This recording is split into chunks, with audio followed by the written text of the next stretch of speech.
নমস্কার বন্ধুরা, তিয়াসার রেসিপিতে সকলকে স্বাগত জানাই। আজ আমি আপনাদের একেবারে অনুষ্ঠান বাড়ির সাথে একটা ছ্যাঁচড়া রেসিপি বানিয়ে দেখাবো। রেসিপিটা আমি খুবই সহজভাবে আপনাদের বানিয়ে দেখাবো। তো আসুন দেখে নেওয়া যাক এই ছ্যাঁচড়া রেসিপিটা। অনুষ্ঠান বাড়ির মতো ছ্যাঁচড়া রেসিপি বানানোর জন্য এখানে আমি কিছু সবজি নিয়েছি। এবার এই সবজিগুলোকে প্রথমে কেটে নেব। প্রথমে আমি কুমড়োটাকে কেটে নিচ্ছি। এইভাবে ছোট ছোট করে কুমড়োগুলোকে পিস করে নিচ্ছি। আপনারা চাইলে ডুমো ডুমো করে কেটে নিতে পারেন। দেখুন কুমড়োগুলো এরকম ছোট ছোট করে কেটে নিয়েছি। এবার কাটা হয়ে গেলে তুলে একটা প্লেটে রেখে দিচ্ছি।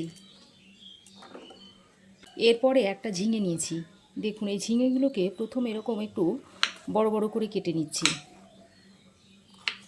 তারপর এইভাবে মাঝখান দিয়ে কেটে আবারও এটাকে দুটো ভাগ করে নিচ্ছি। তবে ঝিঙেগুলো চাইলে আপনারা ছোট ছোট করে কেটে নিতে পারেন। ঝিঙেগুলো যেহেতু রান্নার পর ছোটো হয়ে যাবে, তাই এইভাবে একটু বড় বড় করে কেটে নিচ্ছি। ঝিঙেগুলোকে কেটেও ওই একই প্লেটে রেখে দিচ্ছি। দুটো মিডিয়াম সাইজের আলু নিয়ে আলুগুলোকে এরকম ছোট ছোট করে কেটে নিচ্ছি।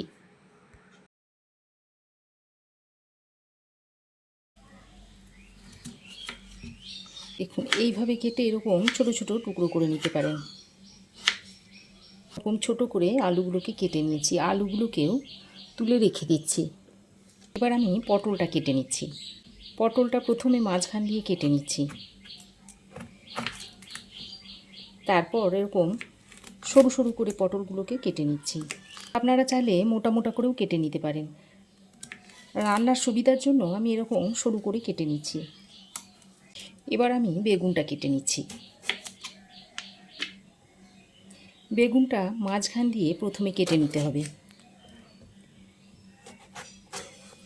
তারপর দেখুন বেগুনটাকে আমি একটু বড় বড় টুকরো করে নিচ্ছি। বেগুন যেহেতু নরম, তাই বেগুনটাকে একটু মোটা মোটা করেই কেটে নিচ্ছি।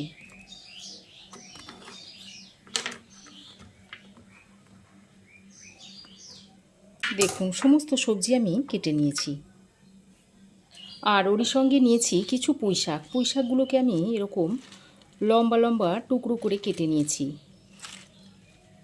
আগে থেকে এদিকে দেখুন গ্যাসের একটা ওভেনে বেশ খানিকটা জল গরম করতে দিয়েছি। এবার এই জলের মধ্যে পুঁই শাকটা দিয়ে সেদ্ধ করে নিতে হবে। পুঁই শাকের মধ্যে অল্প একটু নুন দিয়ে ভালো করে নেড়ে চেড়ে নিয়ে পুঁই শাকটাকে সেদ্ধ করে নিতে হবে। এদিকে পুঁই শাকটা সেদ্ধ হতে থাক। এদিকে গ্যাসের অন্য বার্নারে একটা কড়াই গরম করে এর মধ্যে বেশ খানিকটা সর্ষের তেল দিয়ে দিচ্ছি। তেল ভালোভাবে গরম হলে প্রথমে আমি আলুগুলো দিয়ে ভেজে নেব। আলুতে অল্প একটু নুন আর হলুদ দিয়ে আমি আলুটাকে ভেজে নেব। আলুগুলোকে একটু লালচে করে ভেজে নেব। লালচে করে ভেজে নিলে আলুগুলো যেমন দেখতেও ভালো লাগবে, তেমনি খেতেও ভালো লাগবে। আলু আমি লালচে করে ভেজে তুলে নিচ্ছি। তবে আপনারা এ সময় আলুটা তুলে না নিয়ে এর মধ্যে সবজিগুলোকে অ্যাড করে আপনারা রান্নাটা করে নিতে পারেন। তবে এভাবে যদি ভেজে রান্না করেন তাহলে টেস্ট কিন্তু আলাদা হবে। আলুর পরে এবার আমি বেগুনগুলোকে ভেজে নিচ্ছি। গ্যাসের ফ্লেমটাকে হাইতে করে বেগুনগুলোকে ভেজে নিতে হবে। ওদিকে বেগুনটা ভাজতে ভাজতে এদিকে দেখুন ততক্ষণে পুঁই শাকটা আমার সেদ্ধ হয়ে গেছে। এখন পুঁই শাকটা একটা স্ট্রেনারের সাহায্যে ছেঁকে তুলে নিচ্ছি। আর এদিকে দেখুন বেগুন লালচে করে ভাজা হয়ে গেছে। বেগুনটাকেও এবার আমি তুলে নিচ্ছি।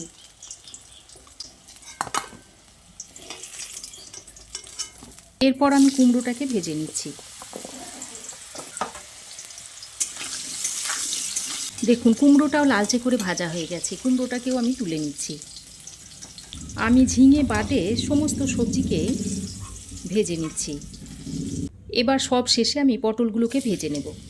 পটলগুলোকে যদি প্রথমে ভাজা হয় তাহলে তেলটা প্রথমেই কালো হয়ে যাবে, তাই আমি পটলটাকে শেষের দিকে ভেজে নিচ্ছি। পটলও লালচে করে ভেজে নিয়েছি। এবার পটলগুলোকে তুলে নিচ্ছি। এখানে দেখুন আমি একটা বড় সাইজে রুই মাছের মাথা নিয়েছি। এবার এর মধ্যে হলুদ আর নুন মিশিয়ে নিচ্ছি।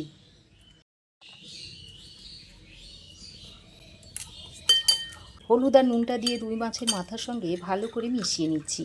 এবার এই তেলের মধ্যে রুই মাছের মাথাটা দিয়ে ভেজে নিতে হবে। আমি এখানে রুই মাছের মাথা নিয়েছি। আপনারা কাতলা, রুই যে কোনো মাছের মাথাই নিতে পারেন। ওদিকে মাছের মাথাটা ভাজা হতে হতে এদিকে আমি দুটো টমেটো কেটে নিচ্ছি। এইভাবে পাতলা পাতলা করে টমেটোগুলোকে কেটে নিতে হবে, তাহলে খুব তাড়াতাড়ি রান্না হয়ে যাবে। মাছের মাথাটাকে উল্টে পাল্টে ভালো করে ভেজে নিতে হবে। মাছের মাথাটা খুব বেশি কড়া করে ভাজার দরকার নেই। মাছের মাথাটাকে ঘুরিয়ে ফিরে চার সাইড ভালো করে ভেজে নিতে হবে। দেখুন মাছের মাথা আমি খুব ভালো করে ভেজে নিয়েছি, এবার তুলে নিচ্ছি। মাছের মাথা ভেজে তুলে নেওয়ার পর তেলের মধ্যে দিয়ে দিচ্ছি একটা তেজপাতা ছিঁড়ে, দিয়ে দিচ্ছি দুটো শুকনো লঙ্কা, শুকনো লঙ্কাগুলোকে ফাটিয়ে দিয়েছি, আর দিয়ে দিচ্ছি চা চামচের হাফ চামচ মতো পাঁচ ফোড়ন। ফোড়ন কিছুক্ষণ ভেজে নিয়ে এর মধ্যে দিয়ে দিচ্ছি একটা মিডিয়াম সাইজের কুচনো পেঁয়াজ। তারপর পেঁয়াজটাকে ফোড়নের সঙ্গে ভালো করে নেড়ে চেড়ে মিশিয়ে নিয়ে কিছুক্ষণ ভেজে নিতে হবে। আর আমি এই পেঁয়াজটাকে খুব সরু করে কুচিয়ে নিয়েছি। পেঁয়াজ যত সরু করে কুচিয়ে নেবেন রান্না কিন্তু তত তাড়াতাড়ি হবে। পেঁয়াজটাকে ফোড়নের সঙ্গে 1-2 মিনিট মতো ভালো করে ভেজে নিয়েছি। দেখুন পেঁয়াজটা বেশ নরম হয়ে এসেছে আর কালারটা একটু চেঞ্জ হয়েছে। এবার এই পর্যায়ে আমি দিয়ে দিচ্ছি 1 চামচ মতো রসুন বাটা। রসুন বাটাটা দিয়ে কিছুক্ষণ কষিয়ে নিতে হবে। রসুনের কাঁচা গন্ধটা চলে যাওয়া পর্যন্ত রসুন বাটাটা এইভাবে পেঁয়াজের সঙ্গে ভেজে নিতে হবে। রসুনটা কিছুক্ষণ ভেজে নেওয়ার পরে এবার এর মধ্যে দিয়ে দিচ্ছি কেটে রাখা টমেটোগুলো।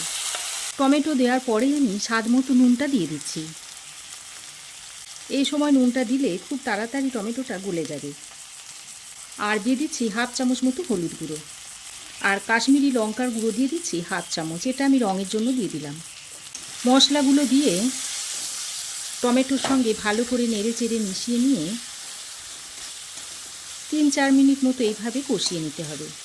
মশলাটা দিয়ে টমেটোর সঙ্গে বেশ কিছুক্ষণ কষিয়ে নেওয়ার পর এবার এর মধ্যে আমি আদার বাটাটা দিয়ে দিচ্ছি। আমি এখানে আদা বাটা আর রসুন বাটাটা কিন্তু আলাদা আলাদা টাইমে দিলাম। রসুন বাটাটা প্রথমে দিয়ে দিয়েছি, তারপর টমেটো দেওয়ার পরে আদা বাটাটা দিয়ে দিচ্ছি। আদা বাটাটা দিয়ে আরও কিছুক্ষণ এইভাবে টমেটোর সঙ্গে ভালো করে কষিয়ে নিচ্ছি। এবার আমি এর মধ্যে কুচিয়ে রাখা ঝিঙেটা দিয়ে দিচ্ছি। ঝিঙেটা আমি কিন্তু ভাজিনি, না ভেজেই ঝিঙেটা দিয়ে দিয়েছি। যেহেতু ঝিঙে নরম সবজি তাই ঝিঙেটা ভাজার আর দরকার নেই। এবার ঝিঙেটা দিয়ে মশলার সঙ্গে 3-4 মিনিট মতো এইভাবে কষিয়ে নিতে হবে। দেখুন ঝিঙেটা দিয়ে প্রায় 3-4 মিনিট সময় ধরে বেশ ভালো করে কষিয়ে নিয়েছি, আর ঝিঙের কাঁচা গন্ধটাও চলে গেছে। এবার এই পর্যায়ে একে একে ভেজে রাখা সবজিগুলো এর মধ্যে দিয়ে দিচ্ছি।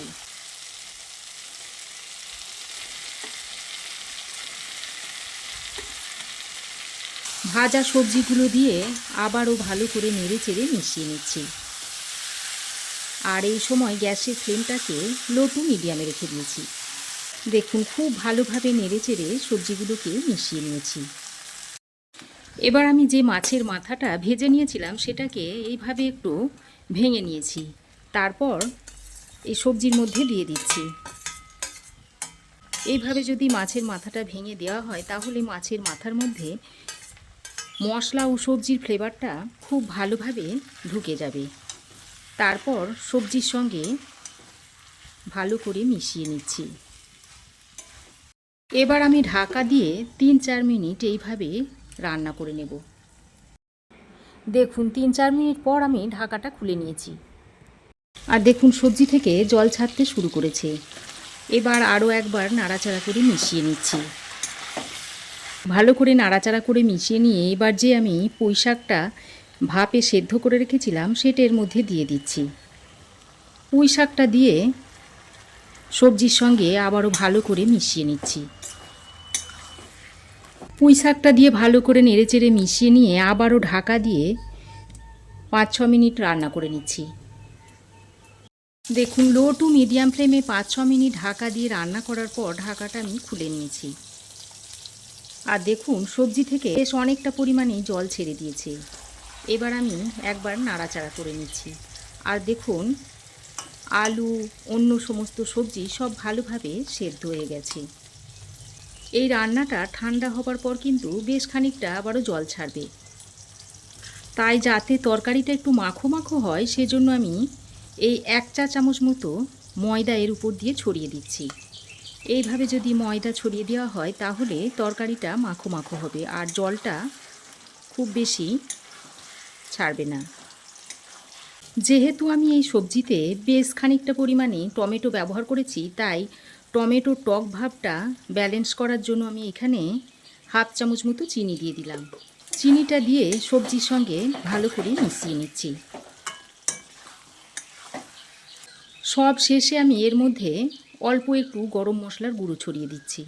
গরম মশলার গুঁড়োটা দিয়ে আবারও ভালো করে নেড়েচেড়ে মিশিয়ে নিলেই কিন্তু ছেঁচড়ার তরকারিটা সার্ভ করার জন্য একেবারেই রেডি হয়ে যাবে। তো বন্ধুরা, এইভাবে একবার তৈরি করে বাড়িতে খেয়ে দেখবেন, একেবারে অনুষ্ঠান বাড়ির স্বাদে আপনারা ছেঁচড়া রেসিপিটা বাড়িতেই বানিয়ে নিতে পারবেন। এবার আমি গ্যাসের ফ্লেম বন্ধ করে ছেঁচড়া রেসিপিটি আপনাদের সার্ভ করে দেখাচ্ছি। তো বন্ধুরা, আমার এই আজকের দুর্দান্ত স্বাদের ছেঁচড়া রেসিপি আপনাদের কেমন লাগলো অবশ্যই একটা কমেন্ট করে জানাবেন।